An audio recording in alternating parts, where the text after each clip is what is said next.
Bonjour à tous, c'est Claire et bienvenue dans cette vidéo où j'ai l'extrême plaisir de partager avec vous cette découverte du tarot de la sagesse des sorcières. Alors c'est un tarot que je connais depuis longtemps, que j'avais repéré en anglais et j'avais vraiment hâte qu'il sorte en français. Donc là je viens de le recevoir ce matin. J'ai enlevé le plastique, j'ai regardé qu'il y avait bien toutes les cartes, que tout, voilà, que tout était OK. Et nous allons découvrir ensemble, voilà, nous allons passer un petit moment ensemble pour le regarder. Voilà, j'ai essayé de pas trop regarder, juste de compter les cartes, etc. Et voilà, je suis très très heureuse de le découvrir. Alors, tout d'abord, je trouve la boîte, alors c'est la même boîte hein, que la boîte en anglais. J'aurais pas fait une boîte comme ça, j'aurais plus mis en valeur les illustrations, moins ce texte. Voilà. Et puis j'aurais peut-être mis un peu plus dans les verts pour montrer qu'on n'est pas sur la sorcière, on va dire, avec un chapeau pointu. Donc la sorcière un peu plus voilà, fashion, moderne, mais plus sur la sorcière en lien avec la nature. Parce qu'on a vraiment quelque chose qui est naturel dans ce jeu-là, ce côté de la magie naturelle. Alors par contre, quand on ouvre la boîte, c'est juste magnifique. Alors on va regarder, vous avez vu qu'il y a un petit renard, qu'est-ce qui est écrit? Magie de plumes, de chansons et d'air, éveille, inspire et ouvre à l'univers. Magie de griffes, de foyer et de feu, réchauffe, anime et guide les vœux. Magie d'aileron, de matrice et d'eau, l'amour et les rêves fait venir d'en haut. Magie de fourrure, de graines et de terre, incarne, nourrit et donne vie volontaire. Magie en moi et tout autour, éveille-toi. Les réponses et la guidance de l'esprit, je reçois. Bon, déjà, c'est juste incroyablement beau. D'ailleurs, la boîte, je pense que je pourrais aussi l'utiliser pour me faire un mini-hôtel. Pensez bien, maintenant qu'il y a des jolies boîtes avec des intérieurs de boîtes qui sont travaillés comme ça, pensez à utiliser vos boîtes pour vous faire des petits hôtels. Soit des petits hôtels, on va dire, permanents, soit des petits hôtels de période. Par exemple, celle-ci, je trouve que cet intérieur de boîte, posé comme ça, sur une table de nuit ou sur une petite table dans un coin, ça peut faire un mini-hôtel où on peut déposer des choses qui correspondent, par exemple, à la saison. Voilà. Alors, donc on a un bouquin. Alors, je sais que le bouquin est très bien écrit. D'ailleurs, il a intérêt parce que vous allez voir que le jeu a été un peu remanié, hein, le jeu de tarot a été remanié. Alors, voyons. Hop, ça c'est le petit numéro si vous avez un souci. Oh, que c'est beau. Posez votre question et mélangez les cartes, ouvrez le livre et lisez la réponse. L'esprit entend ce qu'il y a dans votre cœur et répond avec amour, sagesse et art. J'adore cette illustratrice. C'est par elle en fait que j'ai connu le jeu, puisqu'elle a fait aussi un autre jeu qui s'appelle le Green Wheel Oracle, qu'elle a auto-publié. Je trouve que ce qu'elle fait est très beau. Donc ensuite, on a une pochette avec les cartes. Alors pour ce type de jeu, j'aurais préféré une pochette en coton, mais bon, c'est bien aussi d'avoir une pochette. Sachant qu'honnêtement, le jeu a été réalisé sur des très grandes cartes qui sont des cartes oracles, donc comme les autres oracles de Trédaniel. Donc il est énorme. Donc si j'avais dû mettre une pochette, j'aurais mis une pochette coton, mais en fait, je pense que la pochette est inutile et que c'est pas du tout le type de jeu qu'on va emmener dans son sac. Il est très gros. Je trouve que c'est voilà, l'avantage de la taille des cartes, c'est qu'on voit très bien les illustrations, qu'on peut les utiliser sur un hôtel. C'est voilà, c'est très beau, c'est poétique, ça donne quelque chose. Je trouve qu'il y a quelque chose qui est transmis aussi à travers les illustrations. L'inconvénient, c'est que le jeu, il est énorme. Alors moi qui ai des petites mains, voilà, je peux à peine les tenir puisque les cartes sont grandes et le paquet est épais parce qu'on a 78 cartes pardon, et pas 40 cartes ou 33 comme dans un oracle. Donc c'est un jeu qui est un petit peu difficile à manipuler au niveau de... Voilà, qui va être difficile à mélanger. Donc moi ce que je vais faire, hein, c'est mélanger comme je peux avec mes petites mains.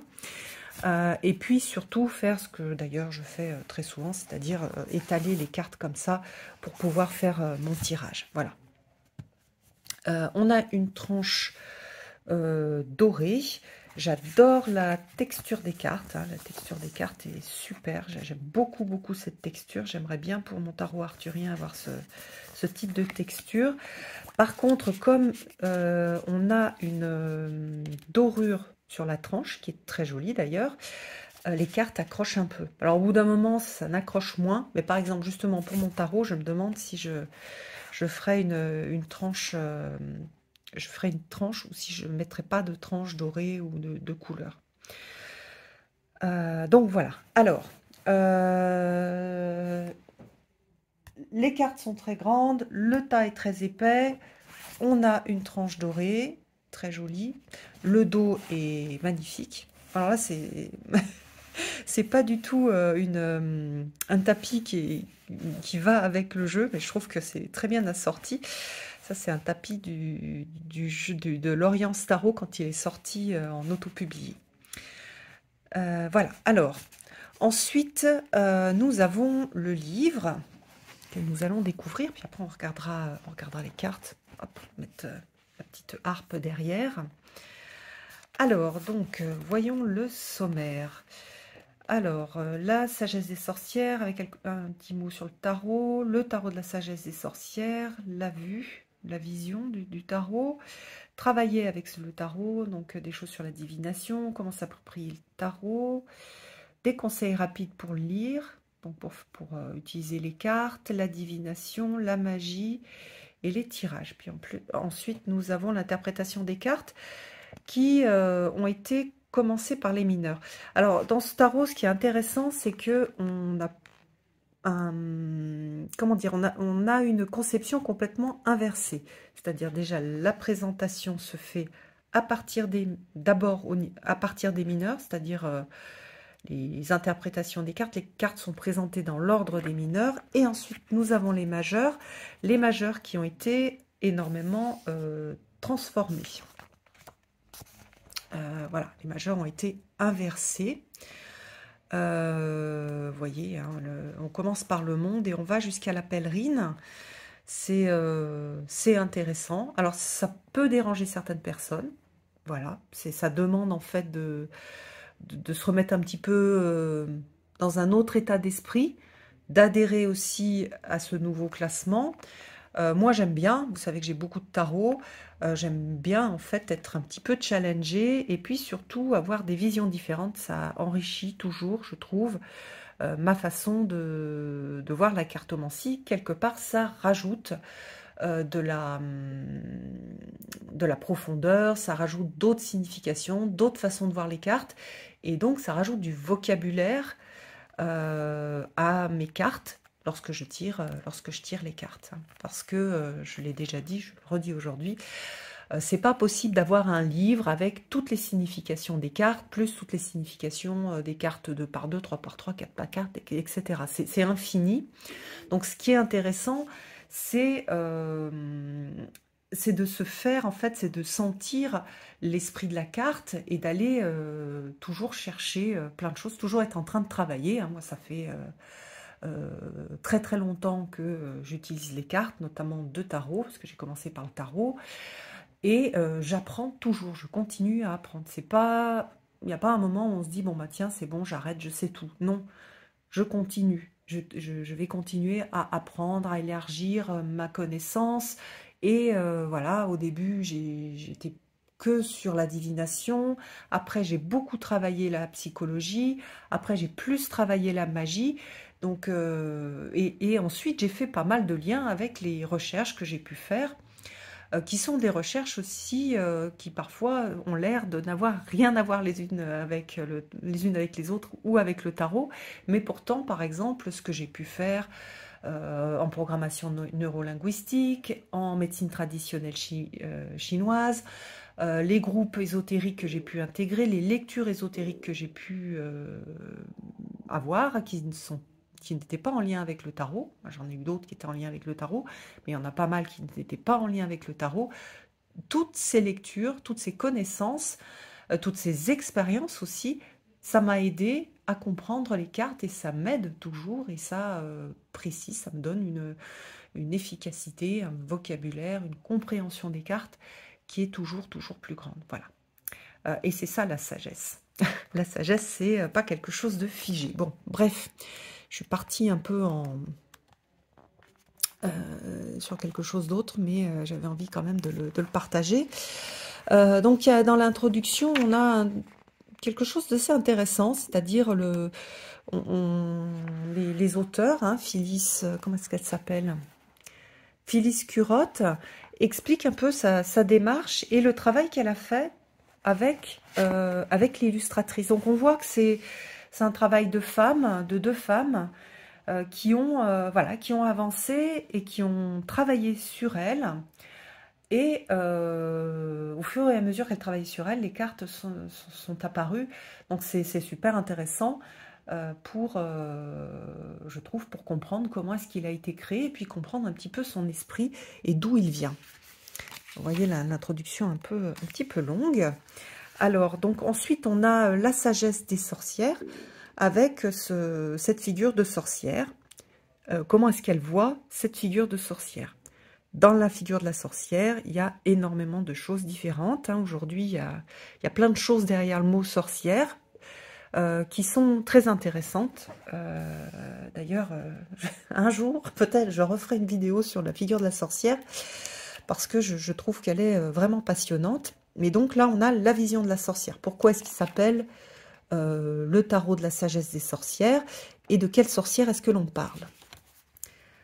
Donc voilà, on a les explications, le lien avec le rider, les arcanes mineurs, donc l'air c'est mon souffle, le feu c'est mon esprit, l'eau c'est mon sang, et la terre mon corps, j'aime énormément. On a quelque chose de très incarné dans la matière. On a, en fait, si on devait classer un petit peu ce tarot dans une suite, je l'aurais mis dans la suite des deniers. Donc on est en bas de l'arbre de vie de la Kabbale. On est en bas, on est dans l'incarnation. Donc vous voyez ici, c'est le souffle, l'esprit, le sang, le corps. Alors, les majeurs, avec les cartes de destin, avec l'explication, voilà. Bon. Alors, comment est-ce qu'on va travailler avec le tarot de la sagesse? On a des choses un peu plus classiques, mais ce qui sont utiles pour les débutants. Hein, il y a certaines, si vous regardez des vieilles vidéos à moi, j'ai pu dire, ah bah ça, on l'a déjà vu 12 000 fois dans d'autres livres. Ben, en fait, les gens n'ont pas tous une collection comme moi de centaines de jeux de tarot. Donc c'est toujours utile hein, de rendre le jeu accessible à tous, que ce soit des débutants ou des gens qui ont plus d'expérience. Et puis c'est toujours intéressant, voilà, de voir comment est-ce que c'est présenté. Donc il y a des choses sur la divination, comment s'approprier le tarot, comment consacrer son tarot, des conseils pour lire le tarot. Voilà, alors c'est un jeu qui est fait pour lire les cartes à l'endroit. Voilà, on n'a pas endroit envers, on n'est que à l'endroit. Vous savez que c'est ce que je fais. Là, on va regarder, parce que ça, je ne sais pas si ça a été... comment est-ce que ça a été transcrit dans les cartes. On va regarder si on a des cartes qui sont que positives et d'autres que négatives, ou s'il y a la vision, comme moi j'ai et comme j'ai mis dans le tarot arthurien, une vision lumineuse et une vision sombre de la carte. Alors ça, j'aime bien, il y a réagissez à l'imagerie. Lorsqu'on réagit à l'imagerie, à l'image, soit on le fait par projection, on fait un travail psychologique, c'est-à-dire que c'est notre inconscient qui se projette dans la carte et qui va voir et qui va raconter, en fait, qui va voir ce qu'il a... comment dire, il va poser en fait ses problématiques, ses envies, etc. sur l'image. Donc ça, c'est très très intéressant. Donc il y a ça. Et puis il y a l'autre chose, c'est l'intuition. Donc l'intuition qui va s'éveiller à partir de petits détails ou de choses générales sur la carte. Donc deux façons de travailler avec l'imagerie. Je trouve aussi que c'est très intéressant de travailler avec l'imagerie, mais pas que. Les mots aussi sont très intéressants en fonction de votre esprit. Vous pourrez associer l'un et l'autre. Alors, travaillez avec le texte, faites un voyage dans les éléments. Il faut apprendre à connaître les arcanes mineures. Ah oui, donc une façon d'apprendre, c'est de commencer avec l'as d'air, puis suivre la progression. Voilà. Faites un voyage de l'âme, donc là, c'est les majeurs. La divination, étape par étape. Donc ça, c'est une petite méthode. La magie du tarot, de la sagesse des sorcières. Vous verrez qu'il y a une partie qui s'appelle sagesse. La pratique de visualisation guidée. Ok. Ok. Avec un portail. Le voyage. Donc on a cette idée de voyage de la sorcière. La pratique du voyage, l'invocation, la pratique de l'invocation, la création de sortilèges. C'est vrai que je pense qu'on peut les utiliser aussi pour faire des sortilèges, mais je vois que peut-être dans la partie magie, on a peut-être des propositions. Donc là, alors les tirages, voilà, c'est typiquement soit un tirage une carte, tirage 3 cartes. Alors oui, vous l'avez dans plein d'autres livres si vous avez d'autres tarots, mais si vous êtes débutant, vous êtes quand même content d'avoir des petits tirages qui sont, je le redis, c'est pas parce que vous avez 10 cartes sur la table que vous avez quelque chose de plus efficace ou de plus juste que une carte ou 3 cartes. Le tirage et sortilège de la rose en compas avec, donc là c'est beaucoup de cartes, 11 cartes, avec les explications.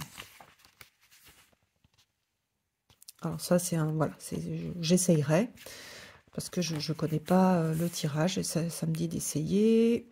Alors après, voilà, les cartes sont tellement grandes que 11 cartes, ça va faire beaucoup sur la table. Et puis après, bah, on commence les interprétations. Alors par exemple ici, l'as d'air, la sagesse. Alors l'air est la première vibration à partir de laquelle tout procède dans la manifestation. Il est l'élément qui nous éveille à la conscience de la création, au lieu infini, au lien infini, entre les ossements de ce qui fut créé d'abord. Les vents d'appel remuent les cordes tressées par des araignées et remplies d'étoiles. Non, c'est magnifique. Oh, c'est tellement poétique, j'adore. Attendez, je vais vous faire bien la netteté. Alors, pour faire la netteté, ce qu'on va faire, c'est que je vais enlever le livre. Voilà. Un bruit assourdissant rugit, pardon. Un accord cosmique de sons empilés les uns sur les autres. Ensemble, ils forment ce qui est presque de la musique. Le murmure d'une brise et le bruissement des feuilles, la mélodie du chant des oiseaux et le hurlement d'une tempête, et tous les sons entre eux. C'est la magie de la harpe du vent, c'est l'amour. Bon, c'est incroyablement beau. L'illustration, je la trouve très puissante, très belle. Il y a aussi ce lien pour moi, hein, la harpe, c'est la musique du cœur, c'est la poésie, la musique des mots. Alors ensuite, je vais vous montrer le livre, on a l'essence. Donc, écoutez la conscience, l'amour divin, dites ce qu'il y a dans votre cœur. Donc, vous voyez que c'est très différent d'un rider, puisque l'as d'air correspond à l'as d'épée, plutôt une suite mentale dans le rider. Alors, le conseil, l'air est l'élément de la conscience, de l'intelligence et de l'intuition, de la réflexion et de la communication, du rire et de la musique, du lien infini et de l'amour. Mais le silence vient d'abord. Si vous parlez, vous ne pouvez pas écouter. L'esprit est toujours confronté à des choix, donc il bavarde. Mais ne vous précipitez pas dans l'action, ralentissez. La réponse que vous cherchez attend que vous l'entendiez. Et puis, la partie, la magie. Donc, sortez un jour de vent, sentez l'air sur votre peau, sentez-le vous décoiffer et chantez dans votre oreille. Qu'entendez-vous? Écoutez les chansons d'amour que le vent vous chante. Quel est l'enchantement du moment? Quelle est la chanson dans votre cœur? Le sortilège que vous aimeriez répéter? Donnez-lui une voix et laissez le vent l'emporter dans la création. Donc voilà le type de message. Alors je redis la constitution, on va le regarder avec le 2 d'air, comme ça différemment. On a le nom, 2 d'air, donc je redis, l'air est lié aux épées. La vulnérabilité, donc c'est le mot-clé, vous voyez ici, la harpe de vent, la vulnérabilité. Ici, le 4 d'air, le refuge. La sagesse, donc un petit texte poétique, l'essence des mots-clés, le conseil, la guidance, et la magie, qui pour moi, de ce que je vois ici, est vraiment c'est un travail donc très Greenwich, très lié avec la nature, et je dirais qu'il y a un soupçon d'animisme. dans la façon aussi de rédiger le texte. Donc voilà, tous les sorciers et les sorcières qui travaillent beaucoup avec la nature, avec les plantes, je pense que ce sera un jeu vraiment très très chouette. Ceux qui aiment la poésie aussi, qui ont une âme poétique, voilà. Donc moi c'est vraiment, je m'attendais pas du tout à un livre comme ça. Je suis très agréablement surprise parce que je savais que c'était pas l'illustratrice qui avait écrit le livre, et donc du coup je me disais, bon, en effet les illustrations font très nature, mais qu'est-ce qu'il va y avoir dans le livre? Et j'adore. Donc on est dans la magie naturelle. Alors qu'est-ce qu'on a là? Ah bah là on sort sous la pluie. Le 10 d'eau, qu'est-ce qu'on a d'autre?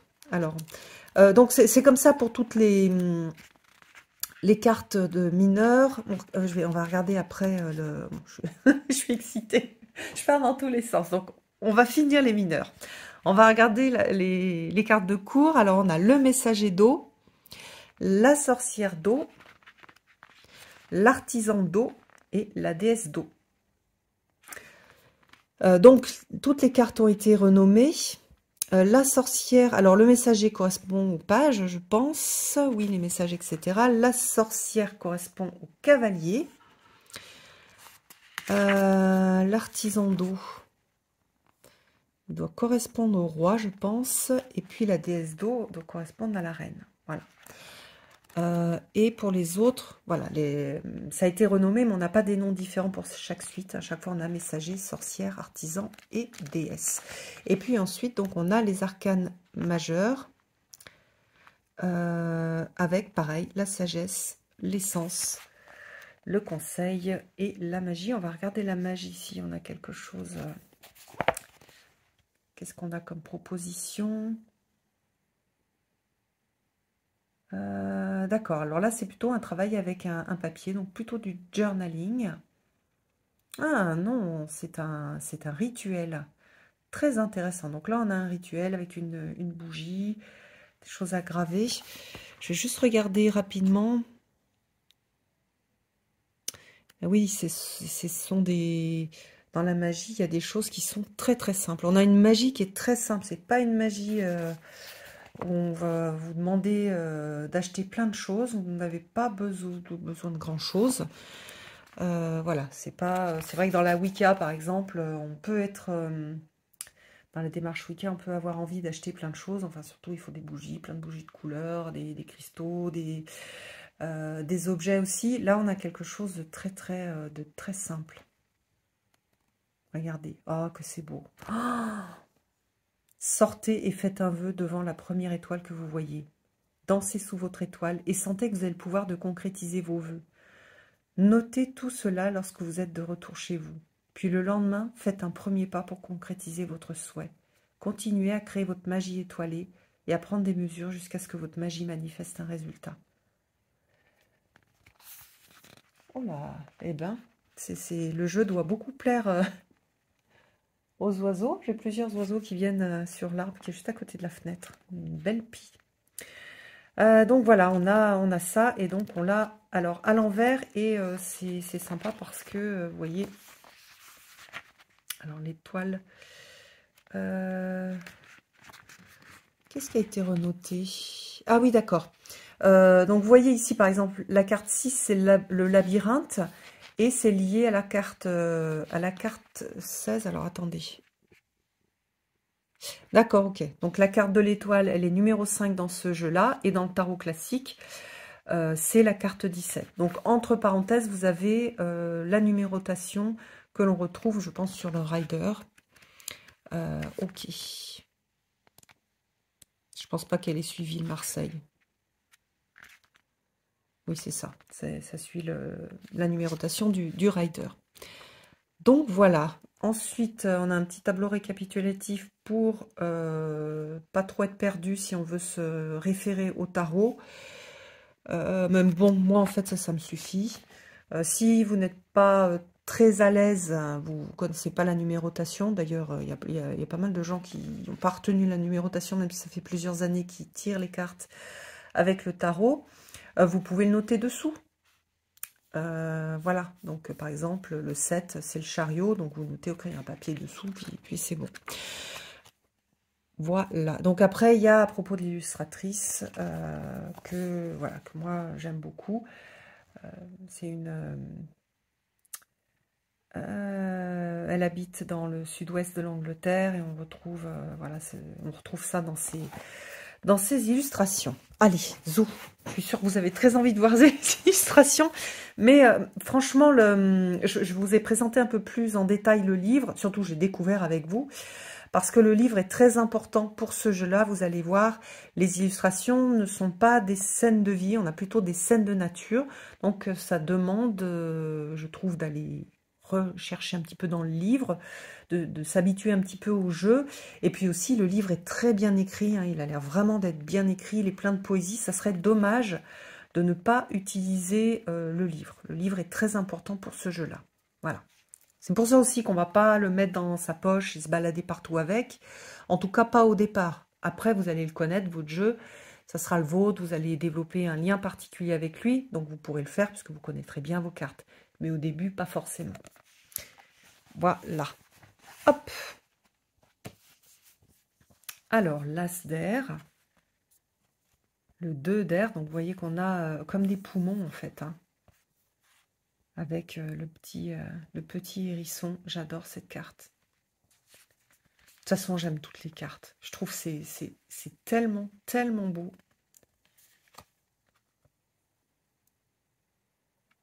Le 4 d'air. Le 5, donc vous voyez, bon. Alors, si on connaît très très bien par cœur le tarot rider, parfois on peut retrouver des choses. Hein. Là, peut-être le signe qui représente le bateau du rider, mais c'est pas, voilà, c'est pas évident. Mais il est tellement beau, mais qu'est-ce qu'il est beau. Pour moi, c'est un tarot qui aurait pu sortir en auto-publié. Parce qu'il est... déjà, voilà, on a un gros travail au niveau de l'illustration. Hein, en fonction du type d'illustration, on a plus ou moins de travail. Donc, c'est un tarot qui a demandé beaucoup de temps dans sa conception, puisque la conception a été toute refaite, que l'on a voilà, de la peinture... voilà, c'est super, super, super beau. La déesse d'air, tiens, on va aller voir. Je me suis demandé à quoi elle faisait référence. Donc, on va aller la voir.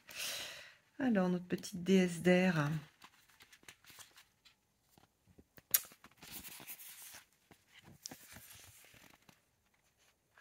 Ancienne et omniprésente, la déesse d'air tisse la trame de la connexion infinie. Elle dénoue le passé, répare le présent et tisse l'avenir. Elle est la grand-mère araignée, tressant le destin avec le passage du temps.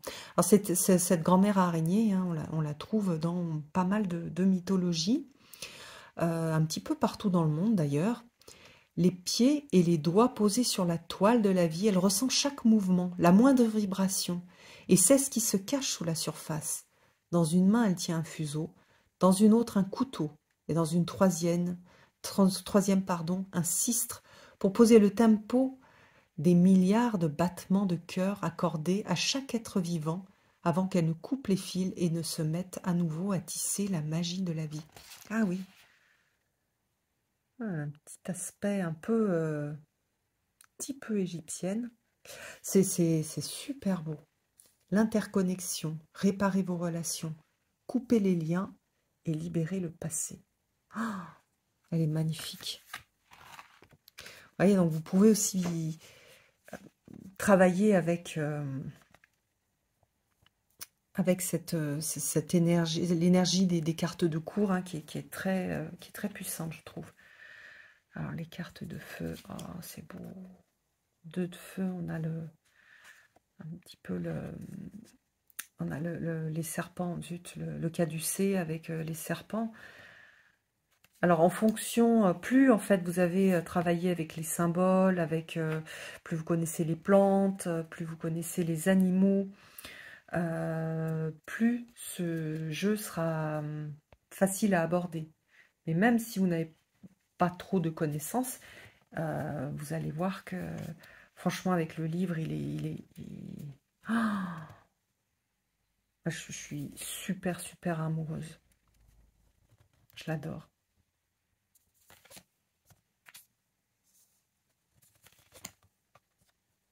Oh non, que c'est beau.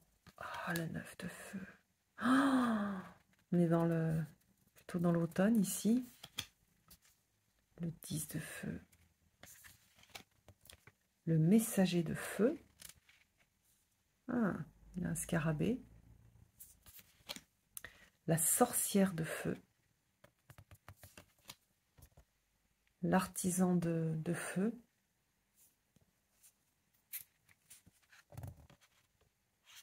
Et la déesse de feu. Alors j'aime beaucoup aussi parce qu'on n'a pas de personnages un peu comme des gravures de mode, sachant que c'est beau aussi, hein. J'aime bien la fantaisie, donc j'aime bien aussi ce style-là. On n'a pas des choses hyper sexualisées et hyper... vous voyez là, on a un homme torse nu, mais il n'est pas... n'a pas le côté sexy qu'on peut retrouver dans pas mal de jeux aujourd'hui. Et c'est vrai que ça me plaît aussi beaucoup. On est plus sur l'humain. Oh, le 2 dos avec Oh non, des loutres.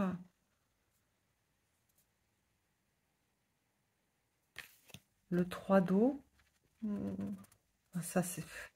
Quand je vais me promener autour de mon petit étang, là, quand je vais courir, je surveille les petits canards, voir s'il y a eu des bébés canards, etc. Et il y a une petite île au milieu avec un arbre. Oh, le 4 dos. Oh, que c'est beau. Mais que c'est beau.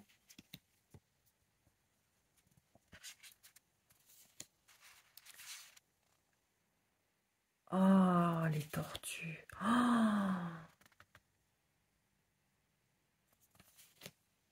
le 9 avec le saumon. Le 10. Donc, vous voyez qu'on n'a pas que des paysages et des références à, on va dire, l'Europe physique. On va plus loin. Donc là, on a un toucan, donc c'est pas très européen. Mais en même temps, il y a cette énergie de nature et de monde qui est, je trouve, très présente. Donc moi, j'aime pas trop quand tout est mélangé. Mais là, en fait, là, ça me plaît beaucoup. Ah, là, on a le messager d'eau.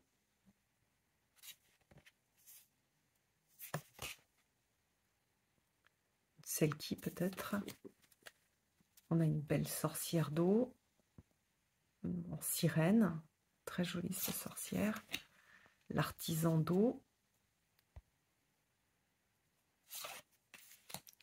Et la déesse. Ah.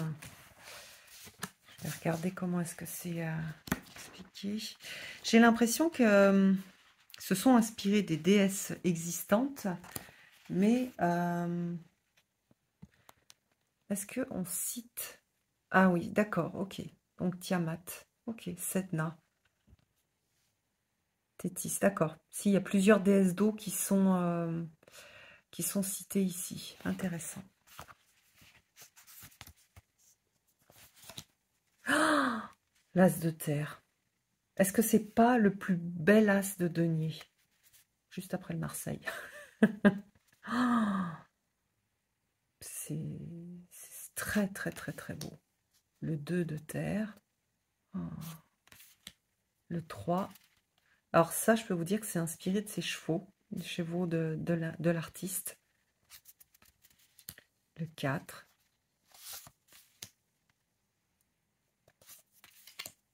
Oh, le 6 de terre. Ah, j'adore les couleurs de cette carte.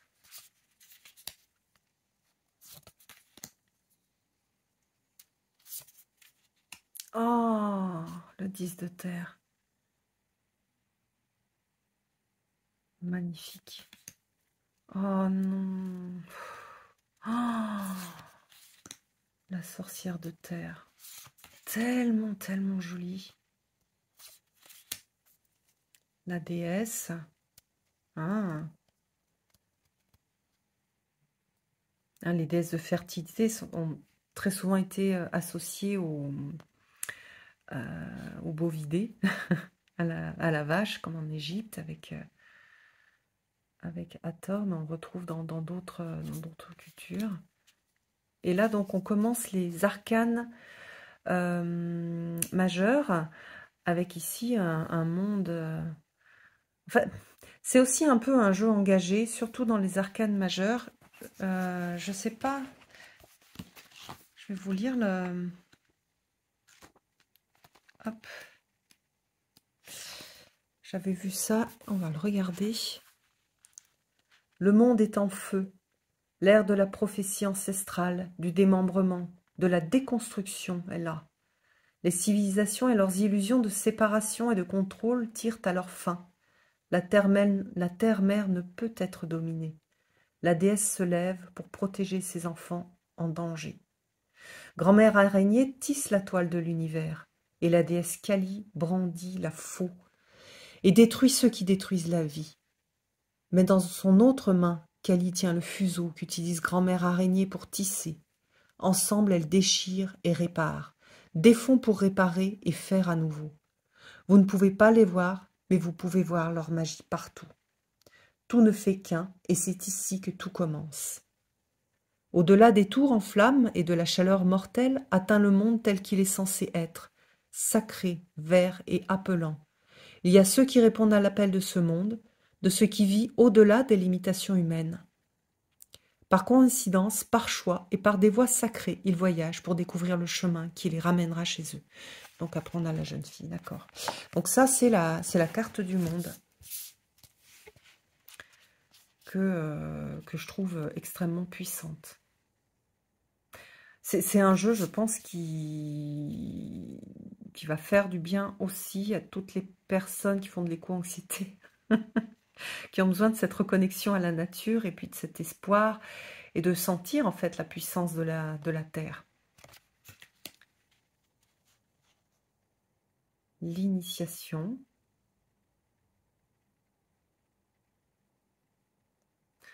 Alors, je vais regarder aussi l'initiation, s'il y a bien ce lien avec le jugement. Oh bah c'est tellement joli. Enfin, je vous le... Il existe un chemin ancien pour devenir humain, pour trouver la liberté et notre propre être. Et il existe une voie pour guérir et devenir entier, pour découvrir qui nous sommes, où nous en sommes et pourquoi nous sommes là. Ah oui, d'accord. Donc on a bien la purification, l'initiation, la confiance, le lâcher-prise du passé, très intéressant.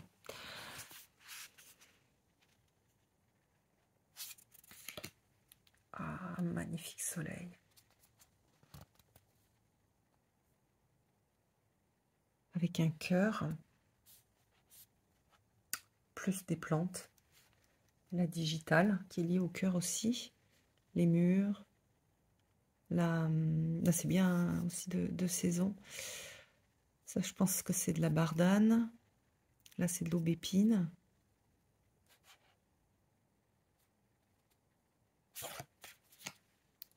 La lune, avec les loups. L'étoile. Le labyrinthe, ça c'est le diable. L'ancêtre.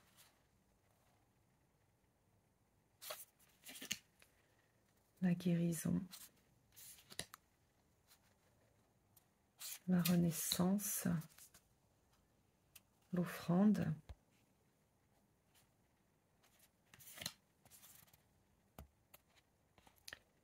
L'équilibre. Oh, la roue de vie. Qu'est-ce qu'elle est belle, cette roue de vie. D'ailleurs, je l'ai vue sur son site. Je crois qu'elle vend une reproduction de la roue entière en carte ou pour mettre dans un cadre. Un beau chaman. La force. Le voyage. Oh, l'amour. le gardien de sagesse et le gardien. Là, on doit avoir le... Ça doit être l'empereur et l'impératrice. La prêtresse. Le conseil de tous les êtres et la pèlerine qui correspond au fou. Je suis un peu sans voix, pas vraiment puisque je vous parle, mais j'adore ce jeu. J'adore. Je trouve incroyable. Par contre, je vais en baver pour le mélanger. Il va falloir que je trouve une façon de le mélanger. Mais bon, je vous dis, la taille aussi, c'est super pour le mettre... j'ai un peu de doré. Hop. Pour le mettre sur l'autel, pour travailler avec une carte, pour la carte d'inspiration du soir. À mon avis, c'est un super jeu pour se faire un tirage pour le soir. On va se faire un tirage pour aujourd'hui. Le 5 de terre. Ah bah c'est très bien, en plus comme ça on va voir une carte qui traditionnellement est un peu dans le rider en tout cas, qui est la carte du manque. En fait, une chose devient une autre. Un as, une as sauvage, la familière de la déesse, donc c'est un lièvre, hein, bondit au-dessus de la terre-mère, au-dessus des mauvaises herbes et des herbacées, du trèfle et des fleurs sauvages qui la nourrissent, au-dessus des ossements de sa mère.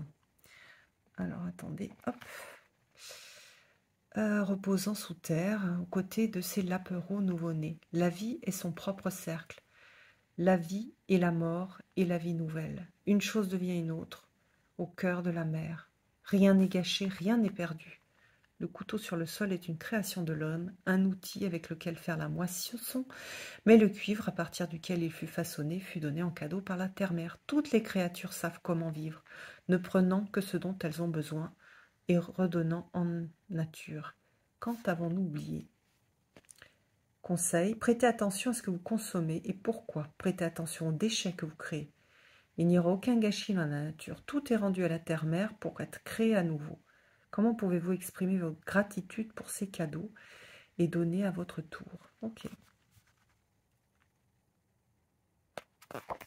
Bon, un beau message. Voilà. Bon, j'espère que ça vous a plu. Dites-moi sous la vidéo si c'est un jeu qui vous anime autant que moi. Voilà, puis si vous l'avez, n'hésitez pas à partager aussi votre expérience, à dire un peu, ben voilà, moi j'ai trouvé... qu'il était finalement pas si difficile que ça à utiliser, ou plutôt difficile, ou j'utilise comme un oracle. Voilà, n'hésitez pas à partager aussi. L'espace de commentaires est aussi fait pour ça. Je vous embrasse tous, à bientôt.